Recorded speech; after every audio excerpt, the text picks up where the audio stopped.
Party ఫిరాయింపులు start చేసింది ఈ దేశంలో బ్రదర్ కొద్దిగా మీరందరూ జర్నలిస్టులు ఎవడో గొట్టంగాడు అనగానే పట్టుకుంటారు. అట్లా స్టార్ట్ చేసిందే భారతదేశంలో కాంగ్రెస్. ఆయారాం గయారాం అనే కల్చర్ తెచ్చింది ఎవడు?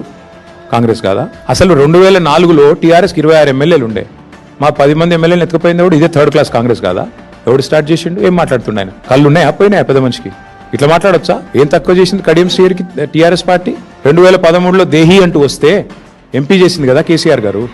తర్వాత నిన్ను డిప్యూటీ సీఎం చేసిండు, ఆ తర్వాత ఎమ్మెల్సీ చేసిండు, తర్వాత ఎంపీ మన ఎమ్మెల్యే చేసిండు, నీ బిడ్డకి ఎంపీ టికెట్ ఇచ్చిండు. ఎందుకు ఈ వయసులో గలీజ్ మాటలు మాట్లాడు? బండ కట్టుకొని బాయలేదుకు చచ్చిపోక అనవసరం ఎందుకు ఆ మాటలు నాకు అర్థంగా సిగ్గు లేకుండా ఎందుకు బతుకు? అది ఏ పార్టీ? నువ్వు చెప్పు, నాకు వెలవ కడుగుతా. నువ్వు ఆడనా మొగనా ఏంటి నువ్వు? అదే అంటున్నా, ఎందుకు థర్డ్ క్లాస్ మాటలు, ఎందుకు థర్డ్ క్లాస్ పనులు?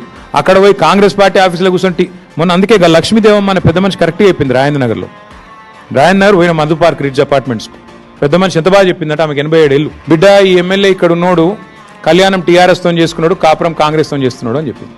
ఎంతకంటే ఏం చెప్పాలి? మీ బతుకు గది. ప్రజల దృష్టిలో మీది ఒక హీనమైన బతుకు. మీరు అట్లే బతుకుతాము, ఇక్కడ గెలిచి అక్కడ సంసారం చేస్తామంటే మీ కర్మ, మేమేం చేస్తాం?